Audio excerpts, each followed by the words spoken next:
Well, welcome once again to SoCal Sports Report's weekly podcast. We're running a little thin this week. I am John Stellman, along with Vince Morales. There is no truth to the rumor that we benched John Adams for missing his flight. There's no truth to that rumor at all. And unfortunately, Corey, who filled in very admirably, is up in L.A. this week on work. And so we are going to fill it up for you regardless. No problems. We've got a lot to talk about, so as I always do, we'll give you the topics. So we'll give you guys an idea of where we're going. Of course, the Super Bowl will be the number one lead today. Well, we'll get into that. I think that's one of the most exciting Super Bowls I've ever seen. I think Patriot fans would probably argue that last year's was the most exciting Super Bowl in history. But we'll talk about that. I think we should talk a little bit about Josh McDaniel backing out of his contract at Indy. That just came up today. I think that leaves them in a bit of a bind. They've been holding off for over 2 weeks expecting him to sign, and now a lot of the candidates that they might have looked at are gone. Look at the Lakers. Great win in Oklahoma City Sunday. Another nice victory last night, although the Phoenix Suns are hardly the Oklahoma City Thunder, but it was a great win for them. They've won 11 of 15, and surprisingly, they're 7-4 without Bozo Ball's son. So that's encouraging. Look at spring training.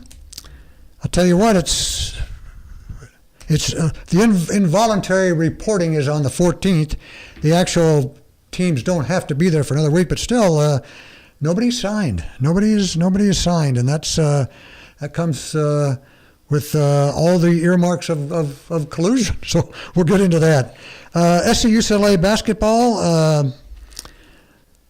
UCLA came through with a late victory. I don't think either one of those teams are going to make the playoffs, make the NC2A, but we'll look at that. More on the Clippers now. Jerry West says that their trades are positioning them to take a run at Klay Thompson, Kawhi Leonard, or perhaps Jimmy Butler in 2019. So we'll discuss that. Signing day, I think, was today. Do we have any numbers on that? Absolutely. Okay, Vince will bring us up to date on that. It was the first day that athletes could actually officially sign. Clay Helton extended through 2023. Good or bad? We'll talk about that. And a look at the Kings and the Ducks and see what their remaining schedules look like. And they're both struggling a bit now, and hopefully we'll be able to get their acts together and get into the playoffs. So we'll start it off with the Super Bowl, and we'll lead off with Vince. Let him give you his ideas on what was a very entertaining game. Oh, it was a terrifically entertaining game, and especially if you're an anti-New England Patriot guy like me and probably most of the country, but just terrific. One punt throughout the game. Just the most yardage in Super Bowl history, the most yardage in a game in the NFL history. Right? Yeah, I mean, just ridiculous. Tom Brady and Nick Foles were both on pace to pass for over 500 yards at halftime, and just so many little things that didn't quite go right, and some stuff that was like fun, and I thought it was terrific. I thought it was just a great game and one of the most fun Super Bowls that I've been least invested in. I thoroughly enjoyed it. As I have said in the past, I am not a Bill Belichick fan or a Tom Brady fan. Corey made some points last week that Belichick is a heck of a coach and gets the most out of his players and does a great job preparing his team. But there's always going to be that Spygate, and there's always going to be the Tuck rule, and there's always going to be the Deflate Gate hanging over their heads. And he reminds me a lot of Saban. I think the guy likes himself. I think he's very fond of himself. I think he's into himself. I just don't like his persona. He may be a great X's and O guys, but I'm one of the anti-Belichick fans, and I still, as you can tell by my T-shirt, before the Rams came back to L.A., most of my family and my grandkids are living in the Seattle area. I was a Seahawk fan, and I still can't get over the game they lost to New England a couple of years ago, and I don't count that on the number of rings that Belichick and Brady have won. They've won 4 in my book because Pete Carroll lost that thing. If you can't give that ball to, what was it back? Marshawn for 3 straight plays and he can't get a half a yard, then I'll give it to the Patriots. Or roll Wilson out on a naked bootleg, something. There's no way you lose that game. Yeah, again, and USC fans with Pete Carroll know what that's like. You know, having a yard to gain. Exactly. For a world championship or a national title, and not having your best player get the ball. Reggie Bush wasn't even on the field for that 4th down against Texas in that Rose Bowl for the national title. So you know, it gave me flashbacks. It gave me nightmares.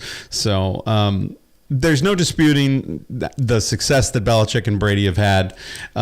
He's just such a cold, character about what he does. I was having this discussion with a friend during the Super Bowl, and it just seems like he's such a genius and such a taskmaster. And one of their call tags is "Do your job." You know, if you do your job and you follow my plan, we're going to win titles.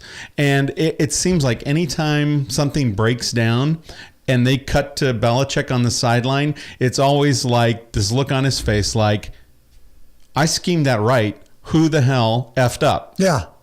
Right? Not on my watch, Yeah, who effed up? Because I called it right. We schemed it right. That was the right play call. So who screwed it up? Yeah, exactly. Who goofed? I've got to know.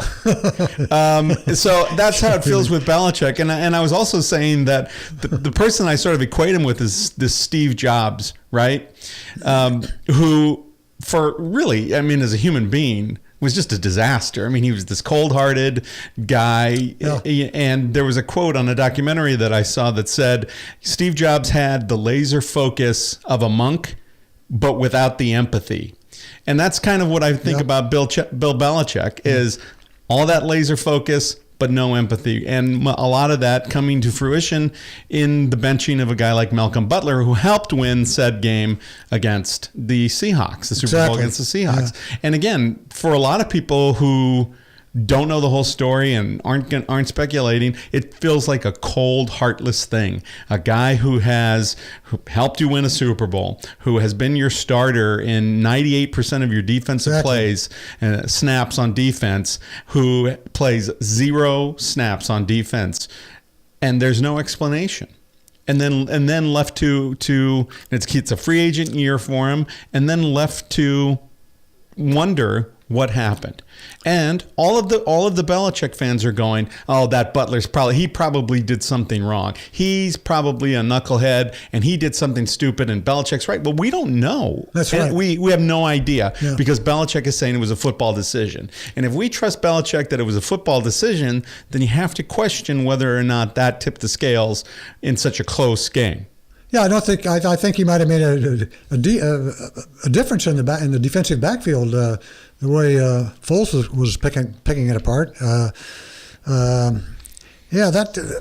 does. And he's denied everything that Belichick said for the reasons of being benched. Missed curfew. Late to practice. I guess he did miss the flight, but that was right. He missed the flight to the Super Bowl. But there's been no confirmation from anybody on the Patriots coaching staff and the Patriots front office that there was anything beyond that would have disqualified him or put him in the doghouse. That may be enough, missing a flight and saying, look, I was in the hospital. I was sick enough to be hospitalized, and that's why I missed the flight. Because we were just talking about this off the air. Pro football players all know I don't make that decision. I mean, unless you get hit by a bus, right. or something like that, you hobble, you sneeze your way, you throw up your way onto that plane, and then The team makes a decision on how sick you are. That's just how it works. Yeah. Another thing I think that was bad too. He didn't tell him till right before the game. Yeah. Which was, I mean, this happened. When did they fly to Minnesota? Wednesday? Thursday? Earlier, I think. Yeah, he could have told him, when he got there late, you're not playing, you missed the flight, forget about it. He waits till right before kickoff. You see, they showed him on the sideline. He had tears in his eyes. Yeah. Because he just found out before game time. I don't think that doesn't show me a lot of class at all. I think Belichick could have pulled him aside, said, "Look, kid, this is the way we operate. This is what we do. This is what we expect out of you. You missed the flight. You could have let us know. This is the penalty you pay. But to wait until kickoff is." Again, something smells fishy there. It depends on who, whose side you're on. If you're a Belichick honk, then it's like coach can't make any bad decisions, right? Right. And right. so all he's doing is covering for Malcolm Butler for something that he did by saying, look, it was just by trying to avoid it. But by trying to avoid it, it sort of makes it worse, especially, with this guy coming up for free agency, because now it sort of makes it look like, wait a minute, what made you decide? What did he do? Because nobody's buying his football decision. Free to other teams looking at him. That's not nobody's. If they said, look, he was sick, he didn't practice enough, and we thought that Eric Rowe would give us the best chance to win in these nickel and dime packages. Okay, maybe, but I think it's just one of those things where we talk about collusion in the major leagues. It just diminishes the value of Malcolm Butler, and perhaps for no good reason other than that Belichick and Butler have butted heads in the past. Yeah, there might be something there we don't know about. Right. As far as their history. Yeah. Another thing I wanted to get into, the Eagles are now in a very, very precarious position. Going into camp next year, my feeling is Nick Foles comes in as your starting quarterback. What he did, not in just the Super Bowl, but in the playoffs, he was spectacular. And I don't know how. I know you're not supposed to. If you get hurt, you're not supposed to lose your job. Right. But would Wentz have done that well? Would they have won the Super Bowl with Carson Wentz?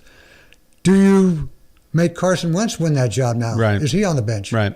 It's a tough. It's an decision. interesting call because it almost felt like the things that Peterson and his staff were doing, because to adapt to Nick Foles being in the starting lineup and taking snaps, it really helped them.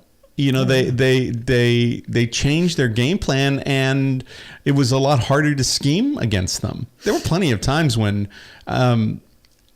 he had receivers wide open. I mean, that offensive scheme during the Super Bowl was pretty darn good, and so it makes you just kind of scratch your head and wonder, wow, and this is Nick Foles played well for Chip Kelly in Philadelphia. He did. And here's another guy, right, who just makes Jeff Fisher look like such a dope, right? Because Fisher had Foles too, right? That's right.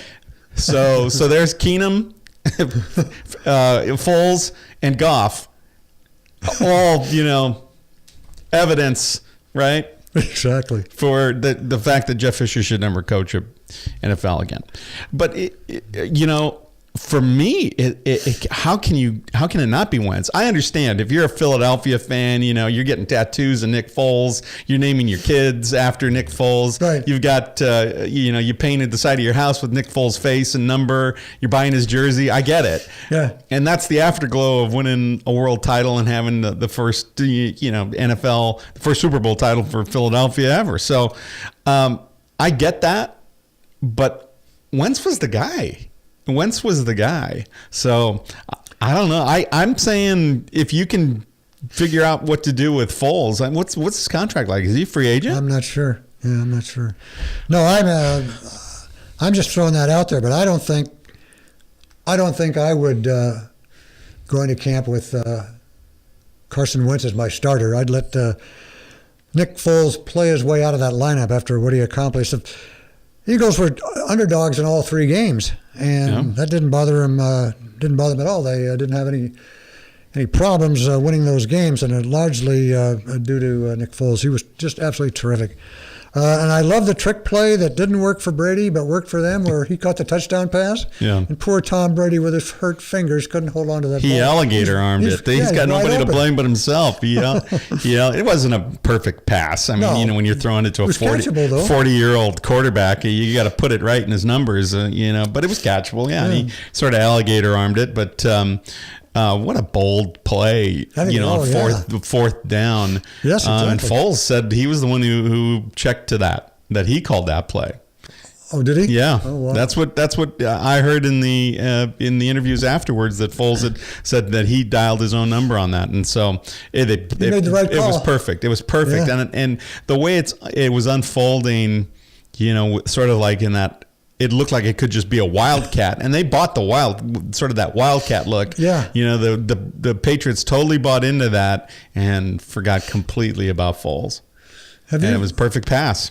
Have you ever seen a game where there were so many missed extra points and field goals? No, it was weird. And I thought the decision to go for 2 early was premature, because then it started to look like you're going to be chasing. You might be chasing those points later. Exactly. And my other thing that I remember texting a buddy was, get that kicker back out there. You might need him to kick a big field goal. I mean, he's a rookie, right? So get him back out there. Let him get his confidence, his mojo back. He just missed one. Yeah. Put him back out there. Yeah, I think they had to go for the 2-pointer on the second miss, I think, but they certainly didn't have to go for it on the.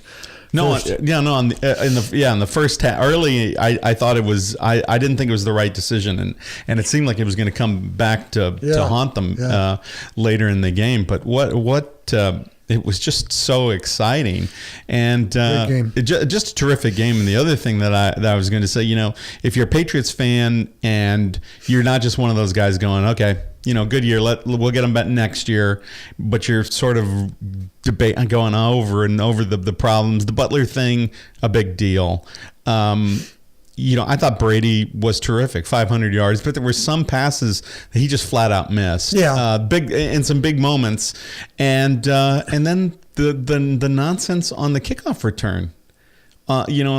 Before the final series, it set them back so far. I mean, if they had just 15 or 20 more yards, if they had just played that return straight, then the Patriots get the ball up further, maybe 15 yards further, and that might be an easier pass for Brady. And as it was, do people? I mean, after all these years, I still can't believe that teams don't know how to defend a Hail Mary my heart was stopping when that ball started bouncing around. It's unbelievable. Just bouncing around, and but the Eagles look terrific, and if not for the one interception early, the route could have been on, and it would have been a bigger lead, because there was the interception down near the goal line that should have just been an incomplete pass, but he batted. I can't remember if it was Aguilar or Jeffrey who batted it back into the field of play, and it was intercepted by the Patriots. So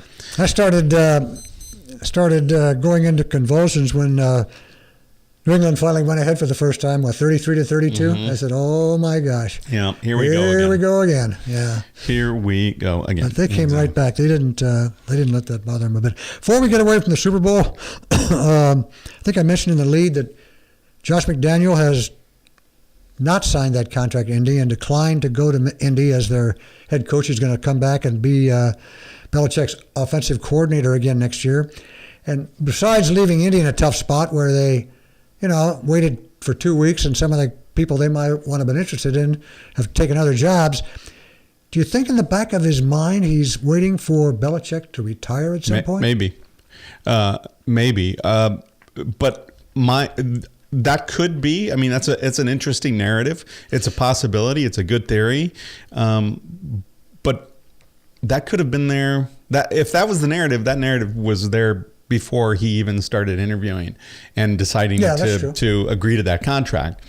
What changed? I think what I'm looking at is what changed is now that he lost and he benched Butler, is now there a rift Is there even more of a rift there? Maybe that's why he's coming back, or did New England just sweeten the pot? Which Possible. obviously they probably did. But it's a very unusual thing. I think McDaniel's agent has quit. I heard that that's just not how you handle things. They had an agreement. Right. We had a handshake and a gentleman's agreement. And look, I understand the guy could change his mind, but if you're the agent, I can see why. So I don't know if that's totally confirmed, but that's what I had heard, that McDaniel's agent is saying that's not professional. So I'm done. Yeah. Find another agent. Yeah, that's not. That wouldn't be surprising if that was happened. Okay. And Matt Patricia took over as the Detroit Lions. Did you see? He's unrecognizable without the hat turned backwards and the big baggy jacket, and he trimmed his beard. Yeah, exactly. He really trimmed it up. The FBI protection program. Yeah, it's like he looks like a real coach now. He didn't look real comfortable in that suit and tie, though. I will tell you that.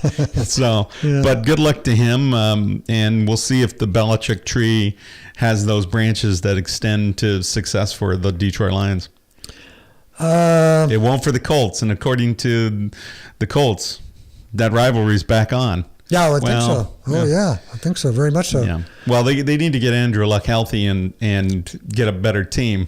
That would help. That would help the rivalry. Yeah, exactly.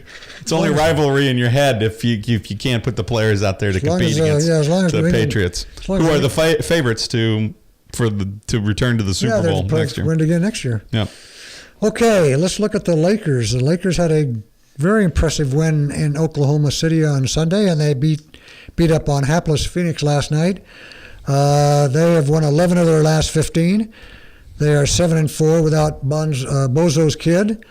They are looking very good. The trade deadline is noon tomorrow? Mm-hmm. For me, I would not. I don't know what they have in mind. I wouldn't trade any of those kids. I like those kids. I like the way they're maturing. They're getting better. Even I heard coming in that Josh Hart has 44 points and 36 rebounds in his last 3 games. Yeah, in his last 3 games, he's averaging 14.7 points, 12 rebounds, right, and 2.3 assists. So he had, I think, 11, 12, and 14 rebounds or something like that in those games for an average. So he's averaging 12 rebounds per game. And he's really looked good. And again, we talked about this, that his ceiling might not be as high as, say, Alonzo Ball or Kyle Kuzma, but he's a national champion. He was with them for 4 years, in college. So he's very polished. This may be he's going to get a little better, and he may not be a star, but this is exactly what the Lakers needed. Yeah, good. He's good and he's consistent, and I think he brings a little bit of stability to that offense. And I don't miss. Tell you the truth, I don't miss Alonzo at all right now.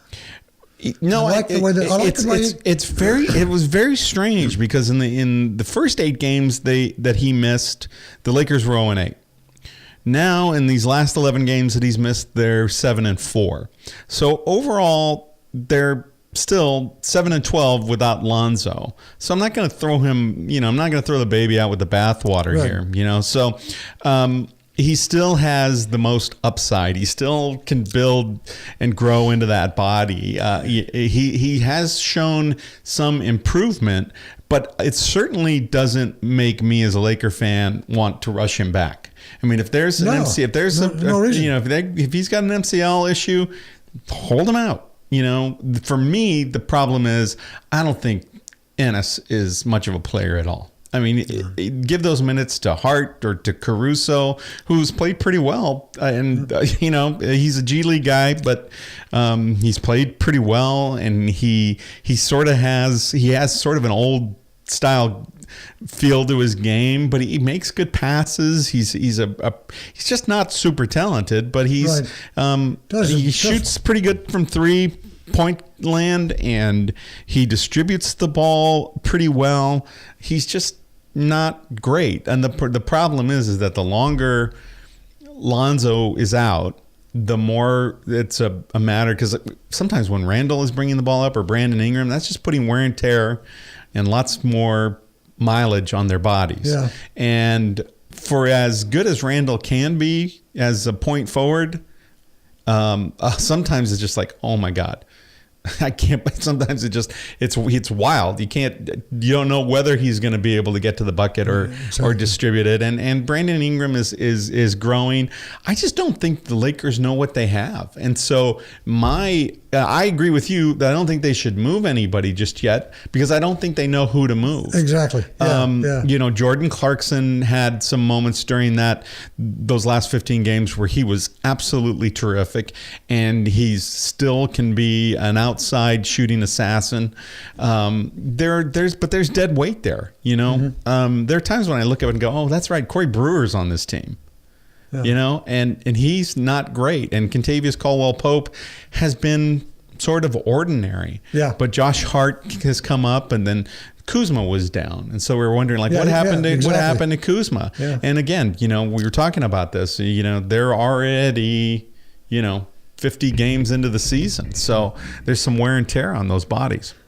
What do the Lakers do? Are you looking for them to do a trade, to move? I don't know. If I could sit here and tell you that I had a strong opinion about who they should move, obviously you'd love it if they could move a contract, right? If they could. Oh yeah. I would say go ahead and get rid of, one of your guys, right? Randall. If you could get rid of a big contract, right, like a Luol Deng or somebody would take that. But I don't think the Lakers know exactly what to do. And then all of this chess playing that's going on where the Lakers, it was reported by Ramona Shelburne on ESPN that the Lakers are not thinking that they're going to make such a big splash in the 2018 free agency. They're going to make a big splash in the 2019. And then the next thing you know, Jerry West is coming out and saying that. And now it's like,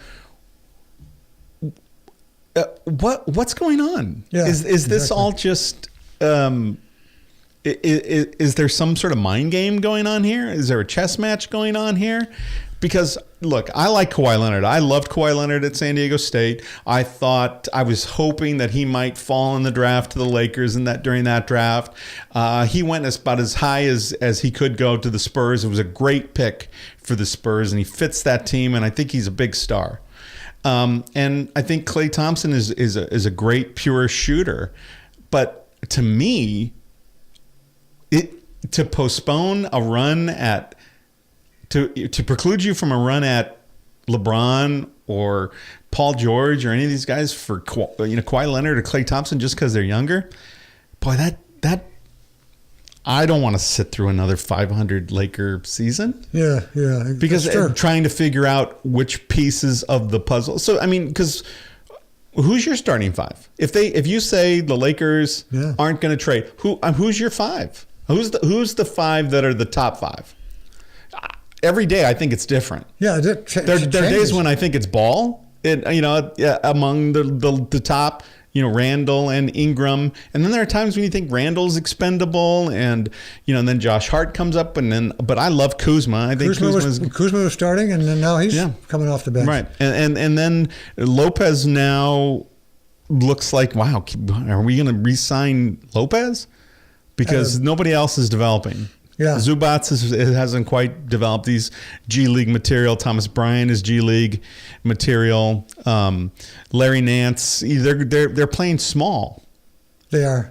Except for Lopez, and I don't know. I just don't know who the role players are. The role players are the stars sometimes. I would re-sign Lopez at a much reduced salary. I don't know if he would buy into that or not. Yeah, I don't know either. Can't. They're Clarkson has the next biggest contract. If you other than Lopez, who free agent at the end of the year, Luol Deng still two additional years at 18 million or 20 million or whatever that outlandish number is. I don't even know where he is. Does he sit on the bench? Is he around? You can't find him. I mean, is he selling popcorn? I don't know where he is. Yeah.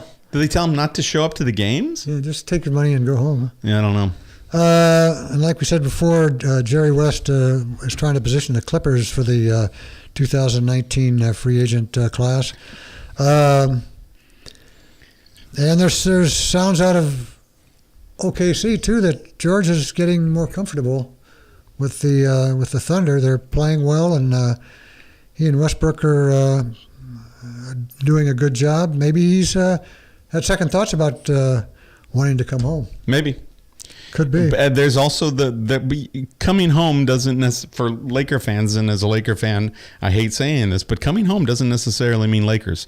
It could mean the Clippers. Could be the Clippers. Yeah, sure. You know, so I don't think we should believe the Lakers or the Clippers when they say they're not trying to make a big splash for 2018.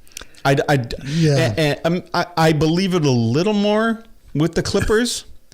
But now is the time to strike. You can't just look at that team having been rid of your two highest profile stars in Chris Paul and Blake Griffin, right, and say, I think we're okay. I think we're okay, and I think the fans are going to stick around and wait to see us become okay, and us sitting on our hands for free agency 2018. The Clippers can't afford to do that. They can't afford to do that. All the equity and the goodwill that they've acquired, being better than the Lakers in the last several years, is going to go the way of the dodo if they don't become aggressive.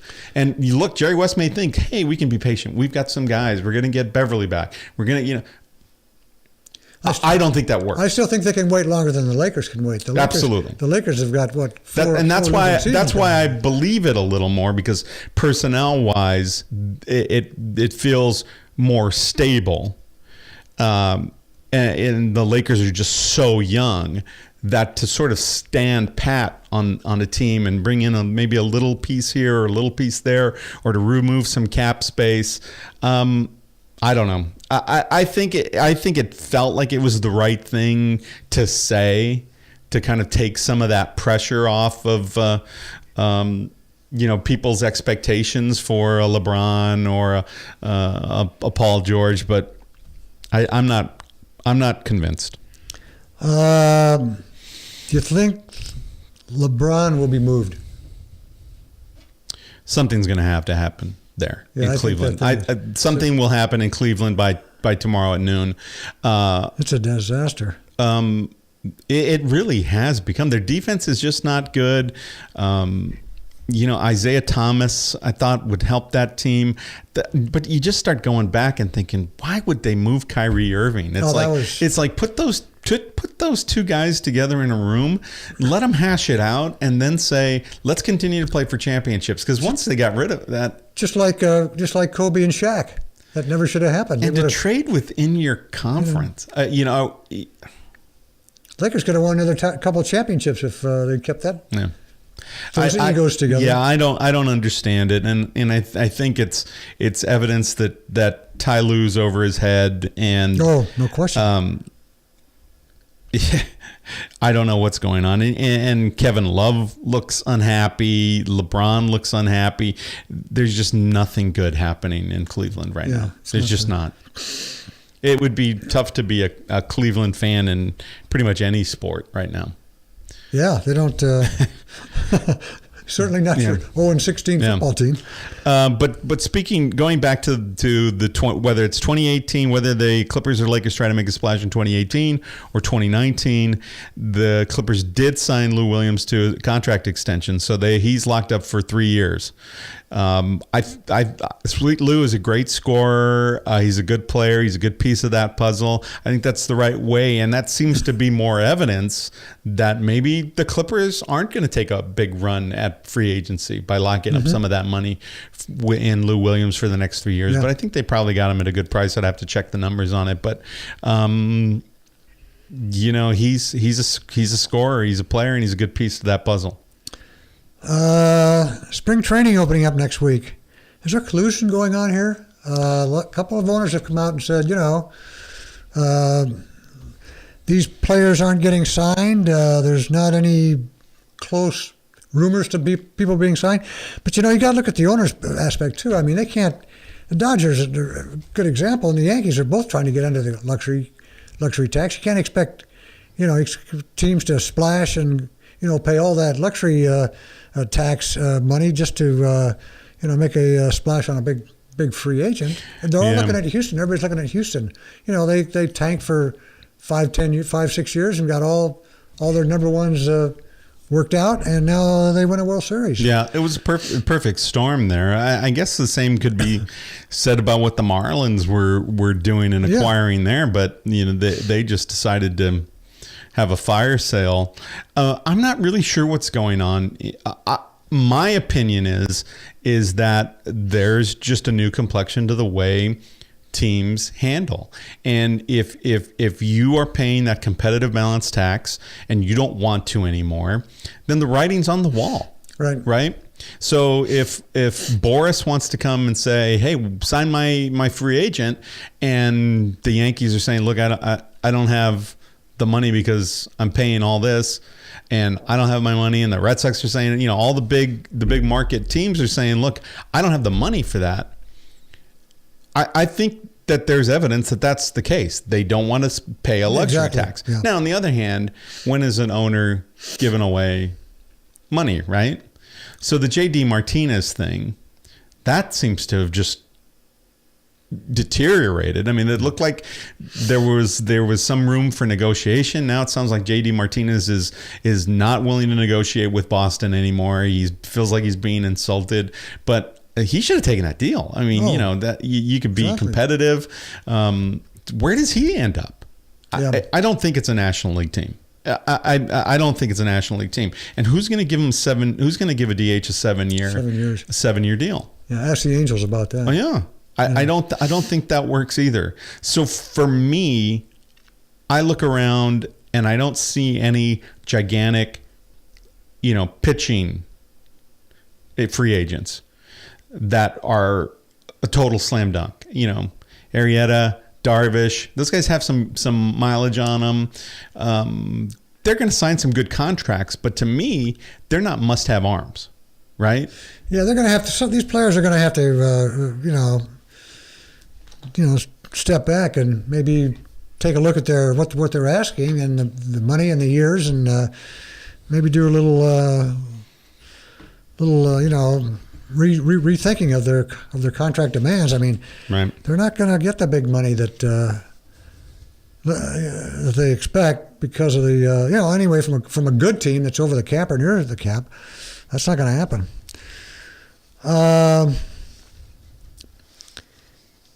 You want to go to USC UCLA basketball? We can talk about them a little bit. Sure, absolutely. I think. It's hard. It's tough playing on the road in the Pac-12. I still think that USC, because of their high strength of schedule and RPI, have a better chance than UCLA. But they got to beat UCLA next time they face them, and they need to win. They need to beat Arizona State, and they need to play. Yeah, they should. I said coming into these next three games, UCLA, Arizona State, he had to win 2 or 3. And I thought one of those wins might be at UCLA.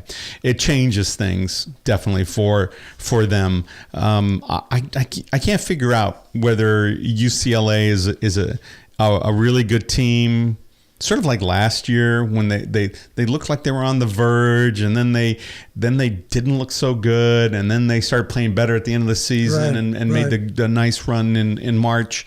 And USC was a very capable team, and probably this talent-wise team this year is better than that team that they had last year. So I definitely think that both USC and UCLA could get into the tournament. I think there's still plenty of games to be played. USC, I think, has a little bit better chance because of their RPI and their strength of schedule. Right. But they need some good conference wins. Yeah. And they got to almost have to sweep in Arizona. Yeah. And that's a tall order. Yeah, very, very difficult. Yeah. Today was the day where Letter of Intent Day. Yeah. High school seniors could actually sign. And some not seniors, like JT Daniels, obviously, modern day, who will be enrolling at USC, even though he's only a junior. So it was a great day for the Trojans. And again, I wish Corey were here so I could look over there and tell him, wow, how do you like your Chip Kelly now? Exactly. Where's your Messiah now, Corey? Because I mean, sure, people are going to say, hey, Chip Kelly did this and he really advanced it. They're no better off ranking wise in their recruit class than they were last year. I'm looking at the numbers. UCLA is number 21. They were ranked number 20 nationally last year with Mora. So Chip Kelly has made no inroads there. No. They were fourth in the Pac-12 last year. They're ranked about fourth in the Pac-12 this year behind USC, University of Washington, and Oregon. And it's not even close. I mean, USC has 4 5-star recruits that they've signed today. UW 0, Oregon 0, UCLA 0. Yeah, they signed that number 1 linebacker or defensive guy in the country. They signed a bunch. I mean, it was just huge. They got the couple of the 5 stars are Amon Ra St. Brown from Mater Dei. JT Daniels, the other 5-star. Palais Gayoteote from Bishop Gorman High School. They signed 5 linebackers. They got a 4-star cornerback out of Helix, Isaac Taylor Stewart. They flipped Elijah Griffin, the cornerback from Mission Viejo High School from UCLA. They got the Trojans signed 5 of the top 6 California recruits. 5 of 6. Nothing wrong with that. No. Where's Chip Kelly? 6 of 10. Yeah, exactly. That's what I'm saying. Where's Chip Kelly? Not this year, folks. Yeah. And so all those people who are saying, oh, Clay Helton, we've signed him till 2023. Look what he's done. Yeah. Look what he's done. Last year, the Trojans were ranked number 1 in the Pac-12 in recruiting class, and number 4th nationally. As of right now, with who they've signed, ESPN has them ranked number 8 overall nationally, and 24/7 Sports has them at number 4 with this recruiting class. And there's some big names and some kids. This Chase Williams, another cornerback. They got the Marquise Stepp from that running back from Indianapolis. But the Devin Williams, the Antelope Valley High School wide receiver, 6'4", 200-pound, just great skills. The Trojans were winners today. And that's going to bear out as soon as this goes through. And there were plenty of people who were thinking, Chip, this is where Chip Kelly excels. He doesn't Not this year. He doesn't like recruiting. He doesn't like to recruit. He's a good evaluator of talent. But I was reading the LA Times where they're talking about Chip Kelly finding these, hidden gems. And they're guys who nobody's recruiting. It's like they may fit your system, and good luck with that. Good luck developing that. But at UCLA, when they're spending all this money and you're the highest paid public university coach and the absolute highest paid public employee, state employee. You better start earning that money, man. So not this year, UCLA. Not this year. And I'm beginning to think that maybe JT Daniels may be able to vie for the starting role. I think it'll be a little bit like Max Brown getting the nod over Sam Darnold. That Fink will likely get the nod to start, but that JT Daniels and Jack Sears will both have an opportunity to vie for the number 1 spot when it's all said and done. But I'm pleased as a Trojan fan. I'm pleased. And there, I also like to participate in some Schadenfreude. So I love it when UCLA doesn't do well, and they lost that Mission Viejo offensive lineman Jared Patterson to Notre Dame. There was another kid who had committed to them, Chris Taylor, I think his name is, Chris Murray, from Mater Dei. He had committed to them after the U.S. Army All-Star game, right? And he didn't sign today. He may have signed while we've been on the air, but during the signing announcement at Mater Dei High School, he was not present. Okay. So Coach Rollinson had said that he had changed his mind, but that he was still evaluating all of his options. So that's another big offensive lineman that UCLA may be losing. So how much longer do they have? Is there a time limit that they have to sign by a certain date, or can they sign anytime? No, I mean, this is the earliest that they can actually sign their letters of intent. Right.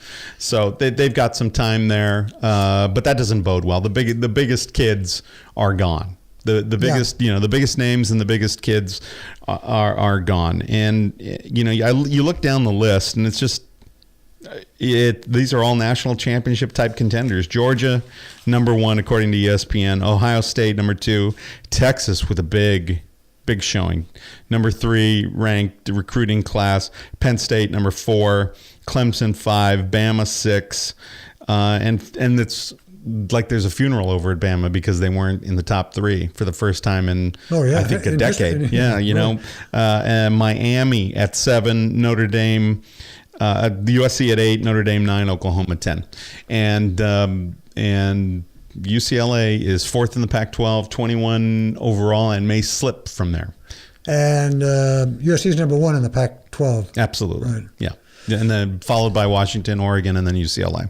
So a good day for the Trojans. Some big names that you'll be seeing, and I encourage everybody to go check out that class that the Trojans brought in. And Clay Helton's doing his job. He's earning his money here in that extension.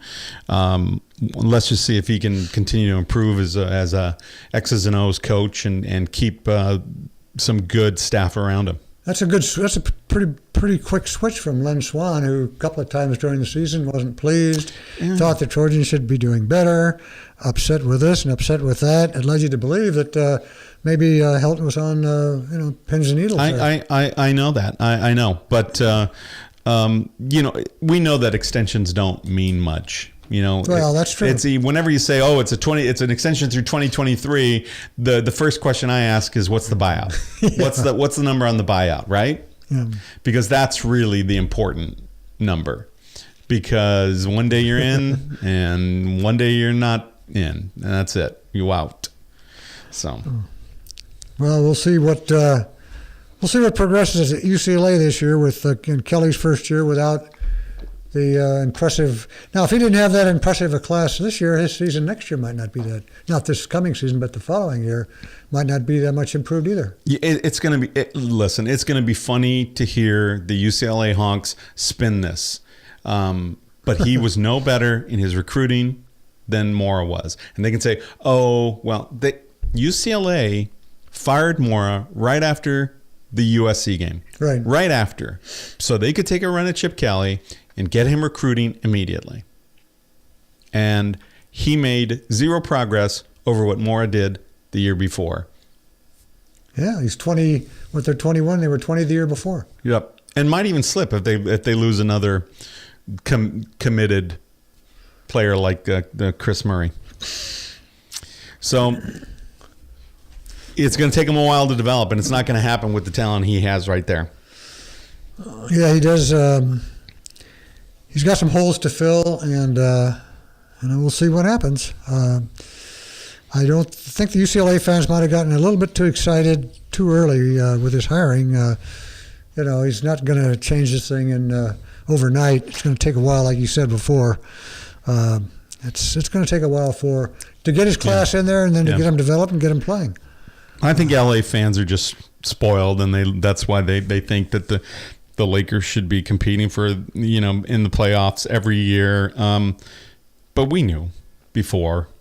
We knew before the season the Lakers were not going to make the playoffs. I'm impressed that they're even where they are, 21-31 or whatever it is, 22-31. They've made a good run in it, but things take time. And I am not saying that Chip Kelly cannot turn UCLA around, but it's not going to happen this year. I don't think it's going to happen next year. You're going to see the biggest things happen after that, and I don't think Chip Kelly is around long enough to really see those things to fruition. I think he wants to go back to the NFL. I think he should go back to the NFL. I think he's got something to prove in the NFL. Mm-hmm. So, like Pete Carroll. Yeah. Yeah. Kings and Ducks, both struggling. I forgot to check. I didn't have my computer. I forgot to check where they were, what position they were in as far as the Western Conference playoff picture. I know they're not. I know the Ducks are down there a ways, but Yeah, let me check while you. Ducks have. Let's see, what do we got here? 27 more games. 15 at home, 12 on the road.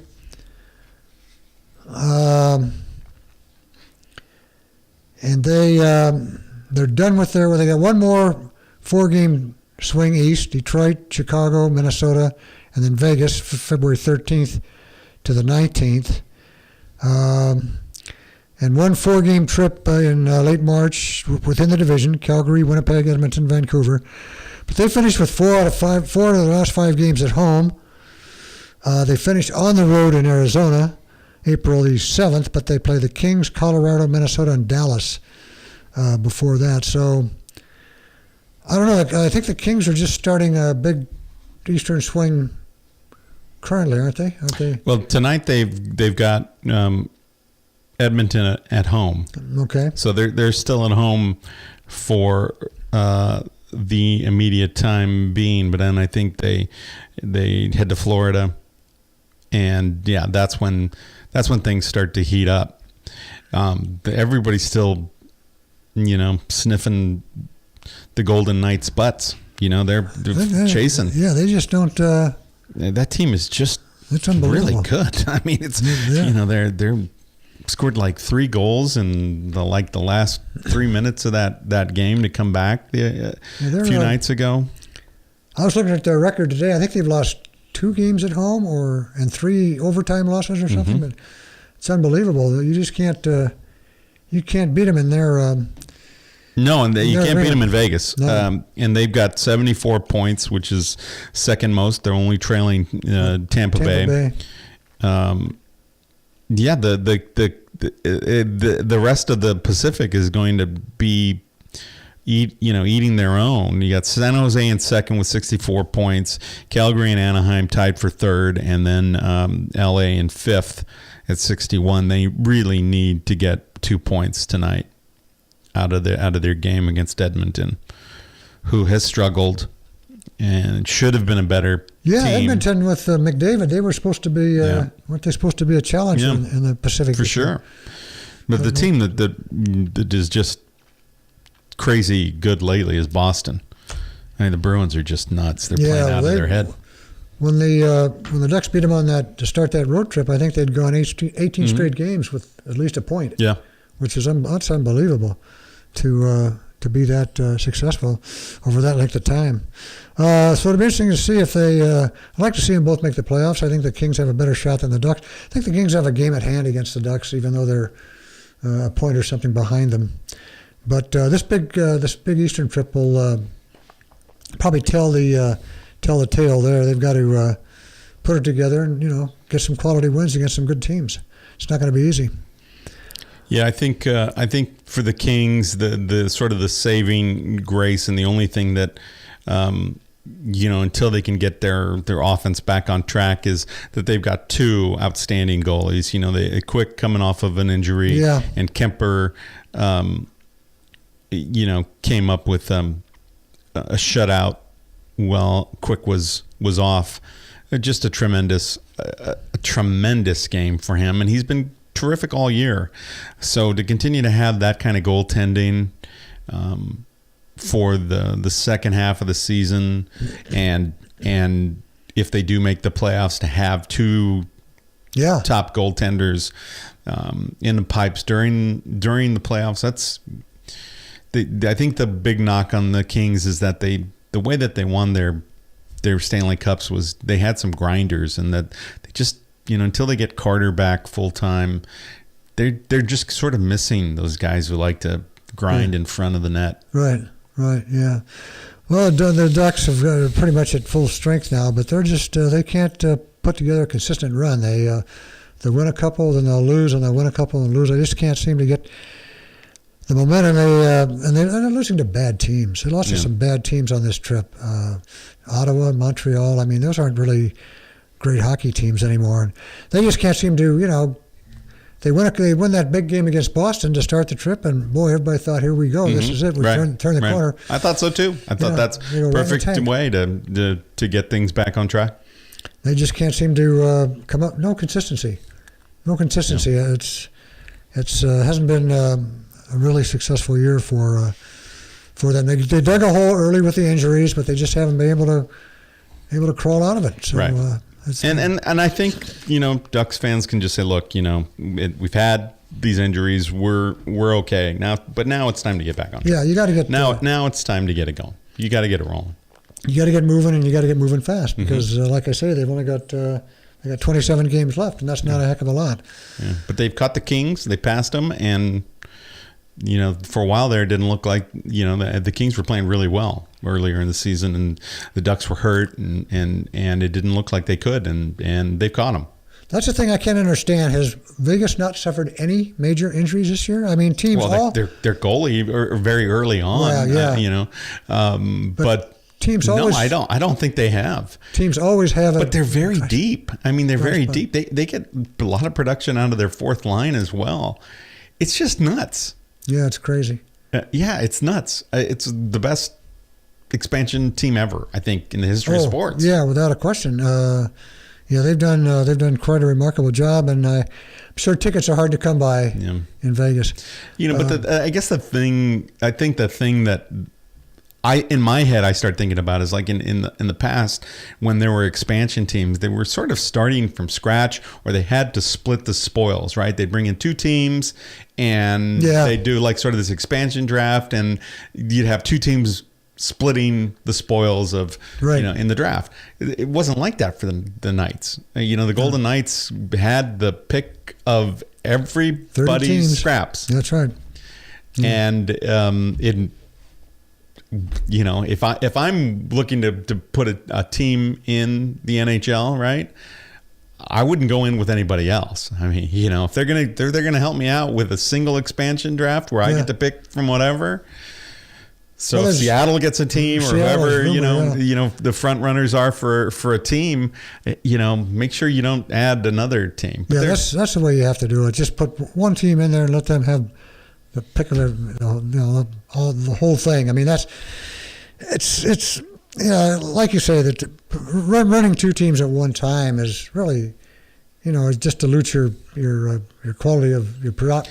It does, but looking at how it's one of those, it's a double-edged sword, right? I mean, for people interested in building up a market, and the NHL expanding and saying, look at, they're selling out and the city loves them. It's great. But if you're a Kings, Ducks, Edmonton, Calgary fan, you're going, they need to pay their dues. Right? I mean, that expansion teams need to pay their dues. I mean, talk to the 78 Tampa Bay Buccaneers or 76 Tampa Bay Buccaneers, right? With John McKay at the helm. Yeah, that's true. It's how do you feel about your team's execution, Coach? I'm all for it. Well, the bad thing too is look at all the established teams who are in the toilet, and here's a brand new team that's running away with it. Yep. Doesn't hardly seems right, but that's the way they did it. And I'm glad they did it for the Vegas' sake. You'd hate to see that arena half empty and no interest in hockey in Nevada. So from that aspect, it's good that they've been successful. Yeah. But I don't know if they should have been this successful. They're very good. So They're we'll very see. Good.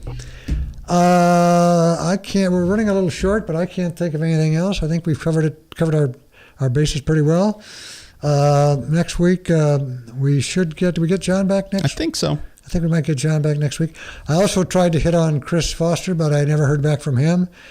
Poor Tom, just gets hammered at the high school. They give him every night something to do in the extracurricular area. And like I say, Corey was up in LA, so that's all right. We did it. We had a good time. We talked a lot of stuff. We covered a lot of ground. Hope everybody enjoyed us. Remember, if you heard something you didn't like, don't just sit there. Go onto the website, go onto the homepage, be a part of the show, click on that icon, send us a voicemail, and we will play it on air next week, and we will comment on it. So feel free to be a part of the program, and we'd love to hear your criticisms. Everything doesn't have to be good. If you don't like some things that we're talking about or don't like what we say, let us know and give us a chance. We'll either agree with you or disagree and have a little banter back and forth. So be a part of the show. It's a good idea to get you involved, and we'll certainly play back those voicemails next week. As for that, now that will be it. Anything from you? No. We are out. Good night.